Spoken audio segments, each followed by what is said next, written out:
नाजरीन, इस वक्त की एक और बड़ी खबर हम आपको बता दें। रमजान के दौरान पोलिंग टाइमिंग तब्दील करने का मामला, सुप्रीम कोर्ट ने मुदाखलत से इनकार कर दिया है। कहा, चुनाव कमीशन पहले ही कर चुका है फैसला।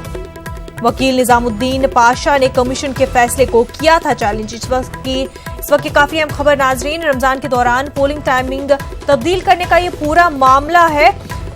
7 बजे के बजाय 5 बजे पोलिंग शुरू करने की अपील की गई थी। सुप्रीम कोर्ट ने मुदाखलत करने से साफ इनकार कर दिया है। कहा है, चुनाव कमीशन पहले ही फैसला कर चुकी है। वकील निजामुद्दीन पाशा ने कमीशन के फैसले को चैलेंज किया था।